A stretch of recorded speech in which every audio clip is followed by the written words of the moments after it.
Hey everyone, welcome back to the Evil Within. This is an Akumu, no upgrade, no locker, no freeze bolt, no flash bolt playthrough on the PS4, and we're on chapter 10. So this is, in my opinion, the best chapter in the game, and probably one of the best levels in any modern game, in my opinion. There's a ton of variety, a lot of fights. There's two boss sections, so it's really difficult, especially because I somehow accidentally deleted my footage when I beat this the first time. So I had to reload another save file that I also had no upgrades on, and it was the file where I had just beat the game, and I was completely out of resources. So I'm starting this chapter with one handgun bullet and I think one trap part. So I'm basically going into this completely with nothing. So I made this way harder than it needed to be, and I was really annoyed that I had to redo this whole chapter, which is why it's taken me so long to make this video, but I finally did it. Here it is. Right when this chapter starts, there's going to be a new environmental hazard that's only in this level. You'll see that here in a minute when the lights turn on here. This starts with an opportunity for stealth. I would recommend just killing this guy with a sneak kill so you can get a free kill and grab his torch here. There's also traps lying around this room. Go ahead and disarm those so you can get trap parts. I definitely need them because I don't have any. I was looking at my last video and I was really good on resources after the last level, but now I don't have anything, so that's awesome. So here, this enemy's going to shoot you. Even if you're crouching, he's going to know you're there. So this guy always has an axe.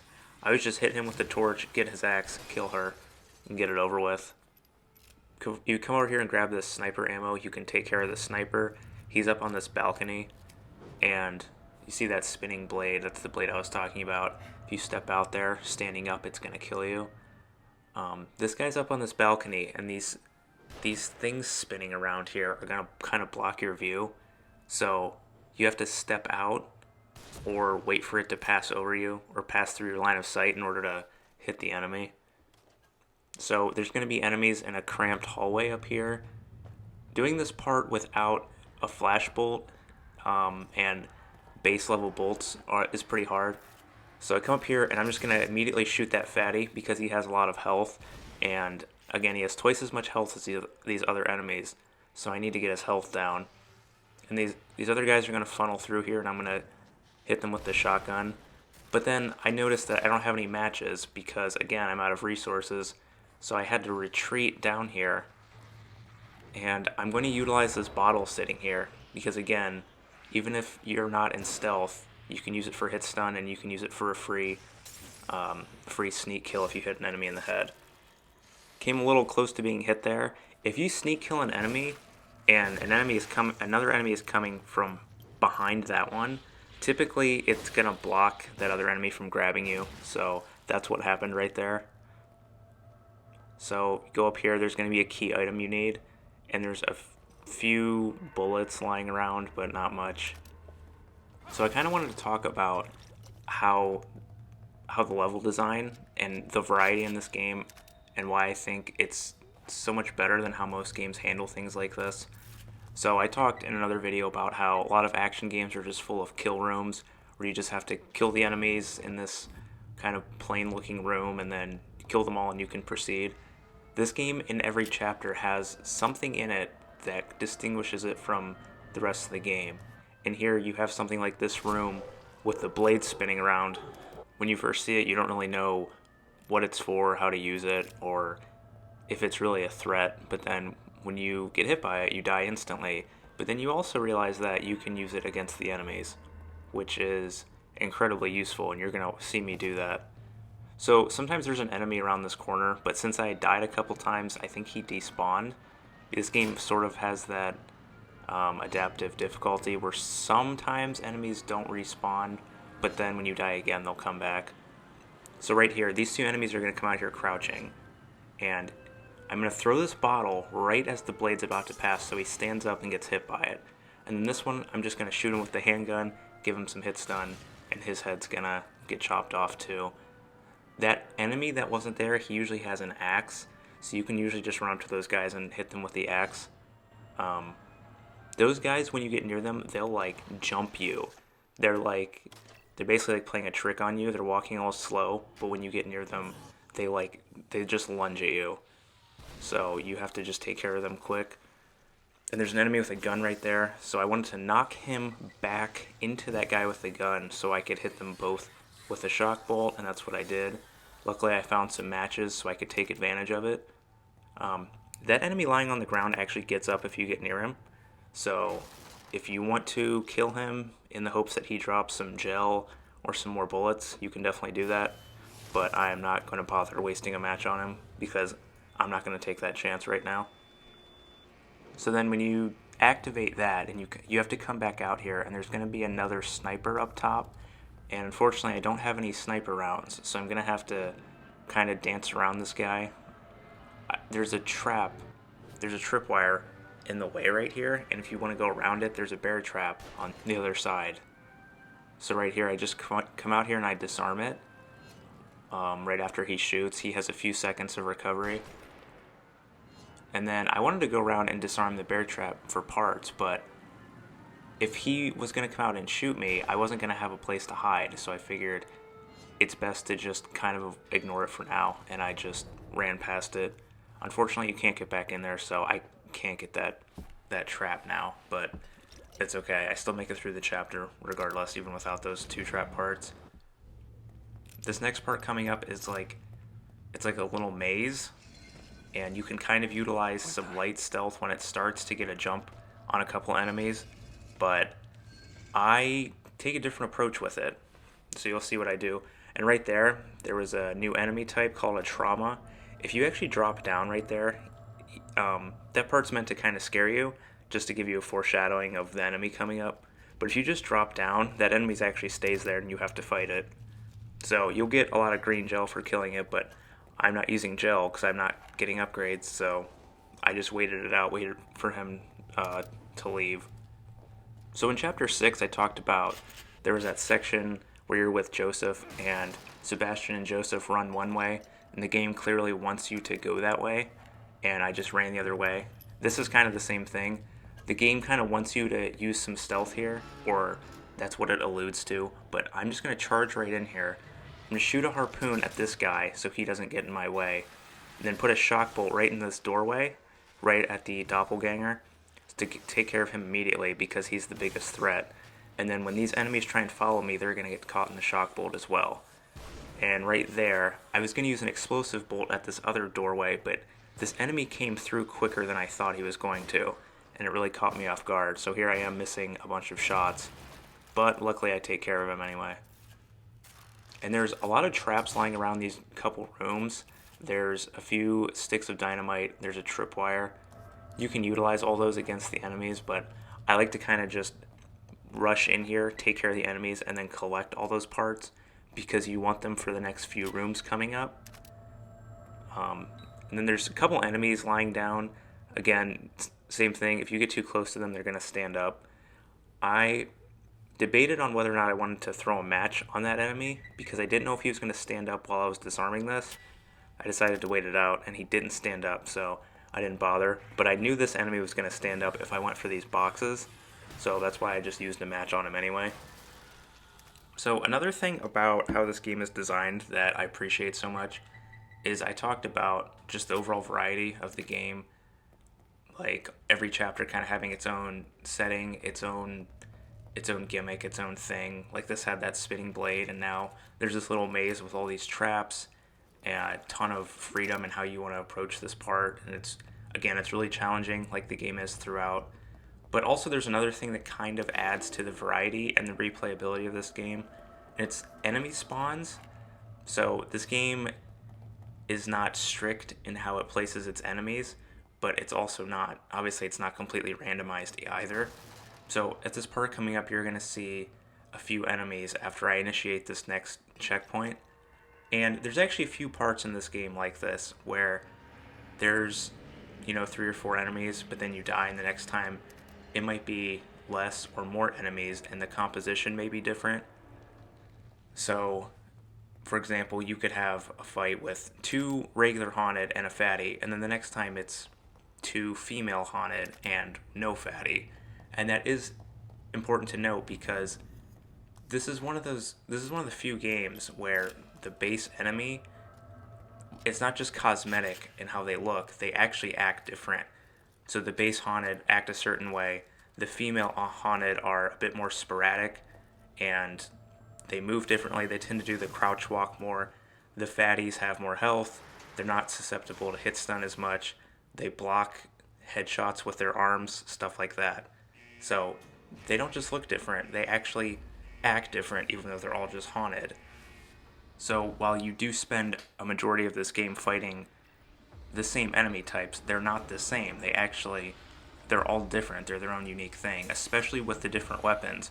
Like that guy has a sledgehammer. Sometimes he could not have any weapon, and he goes for quicker melee attacks with shorter range. You see right there, I hit him with the bottle. That other enemy was coming around the corner, so I shot him with the shotgun to take care of him. But anyway, see, enemies can have different weapons. That changes their AI.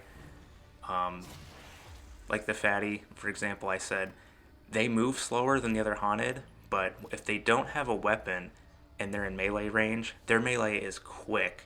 I mean, if you don't sprint away from it, you're not going to get away from it. And then right there, like I was talking about with the mixed up enemy compositions, a lot of times a fatty can come around the corner right there. And if that happens and you want to just pick him off with the axe, it's not going to work because an axe doesn't kill them in one hit because they have too much health. So you're going to have to improvise and change your strategy on the fly. So you see right here, a trauma came out of that shutter, and while I would love to just kill him, they take up a lot of ammo. So I'm going to lure him all the way back here, and I'm going to shock him. I'm going to sprint over to this lever and pull it. And this goes back to me saying you can kind of tie the crossbow into the game's level design.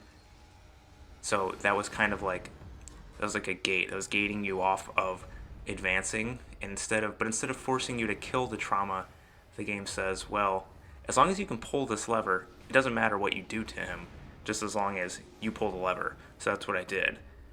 The traumas are not quick like a lot of the other enemies. They're not like the haunted. They're not like most bosses. They're pretty slow. They have long-range attacks, but they don't move quickly. So luring him away from the lever and holding him in place gave me a lot of time to sprint over, pull the lever, and get out of there as quickly as I could. So this next part coming up is really hard. There's 2 traumas and 2 masked enemies. So, and that doesn't change. That's not a thing where the composition can change. It's always 2 masked enemies, which is important because the mask obviously prevents you from getting critical hits as easily. And the masked enemies, I've noticed, I don't know for sure, but they tend to be more aggressive than base haunted. So they have extra defense and extra aggression, so you have to watch out for that. But you can kind of take advantage of this part. This enemy is not looking your way, so you can come over here and sneak kill him. You have to make sure he's in idle position if you want to walk over here.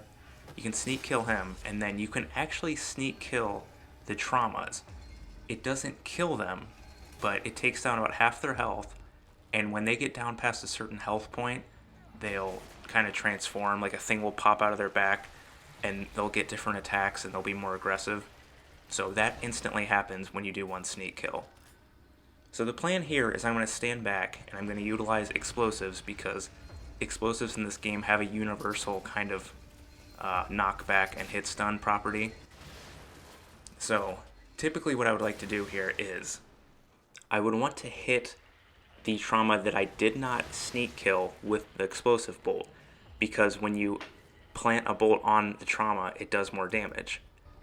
So I would like to do that, and then the surrounding hit stun, so the explosion, would hit the one I've already damaged. That way I can maximize and balance out the damage I'm doing. I didn't quite do that, but it doesn't really matter because I still beat this part fairly easily. But keep that in mind. If you damage one of them a lot with a sneak kill, you want to use the explosive bolt on the one you haven't damaged yet, and use the outer portion of the AoE just to get stun on the other one. It'll still hurt them, just not as much. So right there, you can see I used explosive bolts and grenades to basically just shut them down. because the explosives really lock them in place. Again, kind of universal thing. Explosives do that against most enemies in the game. So you always have to keep that in mind. And this is not an arena where you can't really just go into it without a plan, because there's 3 dynamite traps and 2 bear traps in this small arena. So you really have to take advantage of them if you want. So this is one thing I wanted to talk about, is that the traps aren't just this binary, you can disarm them before a fight or after a fight. You see right there, I disarmed the one during the fight. Again, there's a lot of freedom in how you want to tackle these things.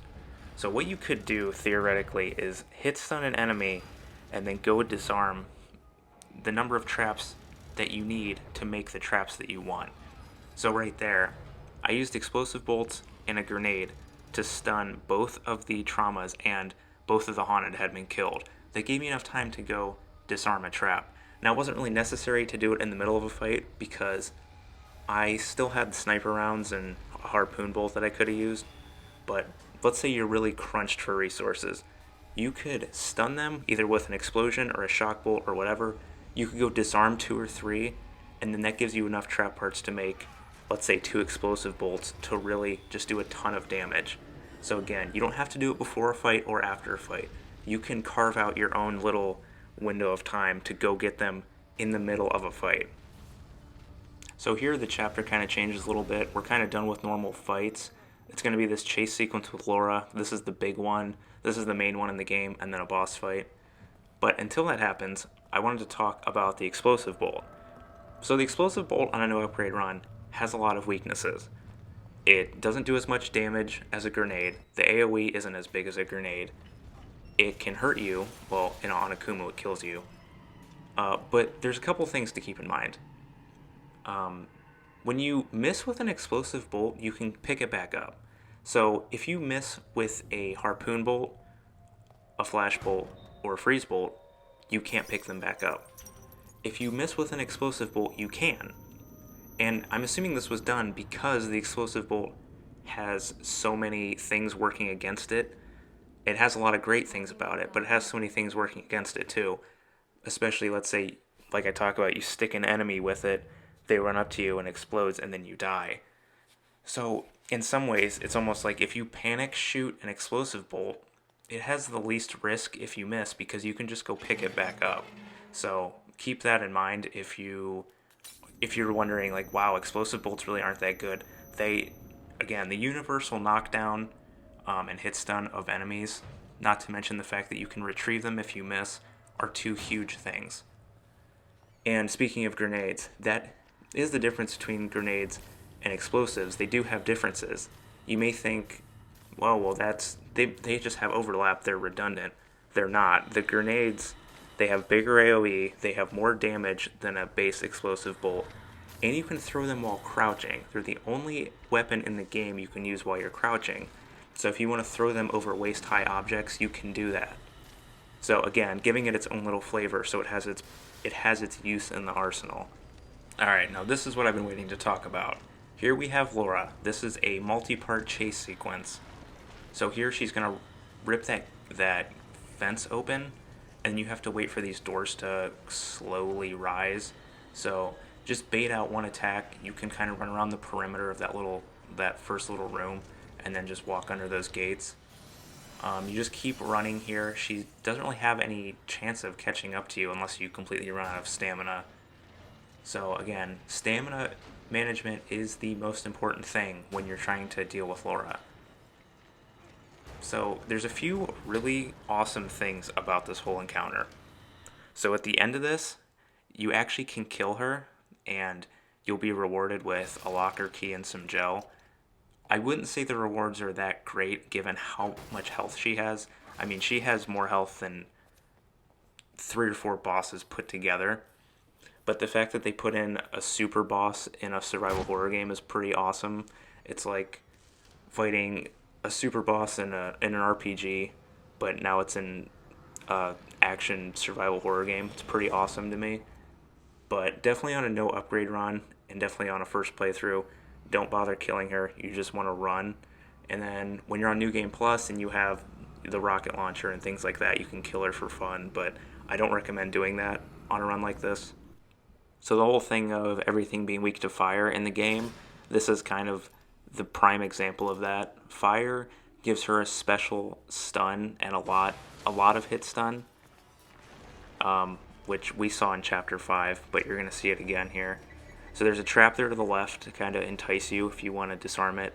I never do because it just isn't safe. There's a bear trap right when you step into this room. Just run around it and come up to the lever because you want to pull this lever and initiate the timer to make the fire go away as soon as possible. And then you can get this bear trap while she's crawling out of that wall. So I mentioned in another video about how bosses have higher defense while in stun states. Like if you shock the sentinel, he takes less damage since you're not risking him being at full threat level. You don't get to do as much damage. Laura's the same way. If she's on fire and she's enduring a ton of hit stun, she doesn't take as much damage. But also when she's crawling out of anything, like when the fight first starts, she crawls out of that fence. Right there, she crawled out of that space in the wall. She has extra defense during that. So again, the game doesn't want to just hand you free damage. It gives her extra defense, so you can't just, wail on her with magnum shots or whatever while she's crawling out of there. So same thing here, pulling this lever. You want to shoot that little lever on the pipe up there to make the fire shoot out and give her a lot of hit stun. While I'm waiting for those flames to go out, I like to run back here because there's going to be sniper rounds in this corner. But she's going to come this way, and I didn't expect her to, so I kind of have to dance around her and see what she's going to do here. It's actually pretty safe to just run right by her after she does a grab. Or if she's walking, if she's running, don't go near her because she's going to grab, and she has a big lunge that goes along with it, so don't go near her when she does that. But if she's just walking, it's typically pretty safe to just sprint near her. And right there's an explosive bolt and a bear trap in the corner that you don't have to go into, but I grabbed the explosive bolt, but I did not mess with the bear trap because I didn't think I had enough time to do that. So here's the final section of the chase sequence. You're going to have to shoot 3 levers, and then you're going to have to go down to the bottom and pull another lever. So here what I'm going to do is I'm going to shoot these 2, I'm going to wait for her, and I'm going to burn her because, again, it just gives so much hit stun, and then she's going to kind of retreat like she did in Chapter 5. So right there, if you want to throw the match, you're going to have to do it really early. I wait until she's lined up with the entrance, and then I throw it. It seems early, but that's how you have to do it because she moves so fast. And just like in Chapter 5, you want to wait a little bit out in front of the body. She's going to come out, you're kind of going to trap her, throw the match, and she'll burn. Right there, I took advantage of me falling, kind of an animation I couldn't do anything about. I made a shock bolt. She does get affected by shock and freeze bolts, so I'm going to use one on her. I'm going to lure her away from the lever, and I'm going to shock her. And I don't know if you saw, but there was a stick of dynamite right there on the wall, right near this lever. So again, this game being very meticulous with its design and its trap placement and its level design, it's not just enough to get past her and get to the lever. It wants to put a stick of dynamite right next to it too to make your life even harder. So I'm just running around in a circle because as long as you don't sprint too much, she doesn't sprint either. She does go for the grabs, but she's not going to be as aggressive. So just kind of slowly walk around and make sure your stamina's full, and then sprint whenever she's going for a grab or she's about to sprint, and you'll be safe there. So that takes care of Laura. Again, if you manage to kill her in that final room, you get some rewards, but there's no way I was going to have enough resources to handle that, so I just had to run. So grenades and explosive bolts are really important for the boss in this chapter, and again, I already pointed out some of their differences, but I think it's cool to note that grenades, they have these advantages over explosive bolts, and that's because they're the rarest thing that enemies can drop. So explosive bolts and other bolt types aren't dropped by enemies. They're only lying around the levels, and you have to make your own bolt types. Grenades are the rarest, and because of that, they have their own advantages over the explosive bolts to make them more enticing. Grenades, you can throw them when you're standing up, and he throws them further, but it's a little less accurate. Or you can crouch and throw them. He doesn't throw them as far, but it's a lot more accurate, and he throws them quicker. So if you're in kind of a mid-sized room and the enemy's on the other side, just do a quick crouch throw, and it's guaranteed, almost guaranteed, going to work better than if you stand up and throw it. But if you want to kind of throw a grenade behind something, like let's say an enemy is behind something or there's some kind of obstacle, you want to stand up to throw it over. So the grenade is actually more complicated than it seems, and I don't advise just throwing them out because you don't have anything else to do. I definitely would recommend using them for specific purposes. So here, after my footage of chapters 10 and 11 both got lost, I decided I had to come in here and save it just to be safe. So I'm going to do that, and then I'm going to make sure I'm ready for the boss. He's really tough. I remember when this game came out and I was on forums and things like that, this boss was a part where a lot of people stopped playing because they found it unfair. And the boss does seem unfair, but there are some things about him that make it easier. There are just some things where you understand the weapons and how he has two forms. When you understand how his two forms work, you can go about this fight easier. This fight's kind of like just a damage rush on a no upgrade run. You basically just have to kill him as fast as possible because he covers so much ground and he's so fast, and his attacks have such a huge range that there's really not much you can do once you're in a corner. Like the Keeper and the Sentinel, you can kind of run around, things like that. But this boss, when you're stuck, there's nothing you can really do.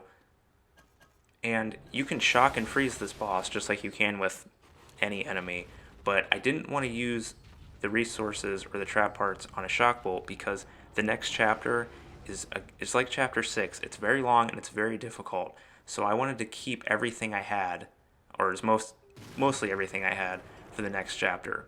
And shock bolts take more than explosive and harpoon bolts. It's much safer to use that, but I risked it. I didn't make one. I just went for the damage bolts instead and just kind of hoped that my routing during the fight was going to save me, and it did, thankfully. So the fight's about to start. I would recommend having the sniper rifle out when the fight begins. Really important for this boss. Explosive bolts and sniper rifle rounds are going to be the best thing here. Harpoon bolts are going to be useful in his second phase for a very important reason that I'm going to point out soon. But when this fight starts, he's going to have this eyeball that's going to pop out, and you want to shoot it with the sniper rifle to stun him. And then he's going to go down. I like to go up and just wail on him with the shotgun because there's no other good time to use the shotgun during this fight. So you want to take advantage of when he's down. Right there I missed an explosive bolt, but it's okay because I can go get it again. So just kind of doing as much damage as I can from a range because he can cover ground so easily. I need to be far away from him. Sniper rifle is going to do a lot of damage, so I'm going to run in here. This is important to note. When you come into this room, there's two of these rooms. When you come in here, he's going to grab around. This can hurt you. So you want to stay back. And then he's going to have a small window where he's going to step back and then lunge into the room. When he lunges into the room, it's a grab that you can't avoid. And when he does it, it destroys the room, so you can't go back in there. So when he backs up a little bit, you need to get out of there because A, you're going to die, and B, that gives you a huge opening to attack him. So I did enough damage, so now it's his second phase. And that glowing part is a weak point. During this section, he takes 40% extra damage. That's really important to note because if you want to use weaker weapons against him, like let's say the handgun or a base harpoon bolt, you can because he gets stunned. I think, I could be wrong on this, but I think it's when his health is about halfway down from once his second form is initiated, he gets downed like this. And now's a great chance to just use your weaker weapons. So here I'm just using the handgun because I think, well, 40% defense lost, handgun does 36 damage. That's still enough if I just use all my ammo. And that was enough to kill him. And that boss does have a lot of health, but me just using some handgun rounds killed him. So, and I didn't feel bad about just unleashing my shotgun and handgun ammo because there are resources lying around this room, but I don't advise trying to pick them up during the fight because you don't have any time. So if you need to use shotgun ammo, if you need to use sniper rounds, and definitely if you need to use handgun ammo, just do it because they're in here. They're all in here. But one thing about him destroying those rooms is that they do give you a good opening, and you can use that to your advantage. But he destroys the room, so you can't go back in there for shelter, and whatever resources are in there are also lost. So again, balancing act there. You have to decide, is going in there worth it? If you're going to go in there, are you going to be able to grab the resources first, or do you want to really risk it and not go in there at all? And that way at the end of the fight you can safely go in there and grab everything you need. So really, really awesome and intense fight. It seems very unfair at first, but we understand that thing about the rooms, how to utilize it, how to utilize his recovery window. It's not that bad. And again, the 40% extra damage he takes in the second phase, utilize your weaker weapons. So next is chapter 11. It's a chapter everyone hates, but I actually really love. It's very, very challenging, so it's going to be frustrating, but we'll get through it.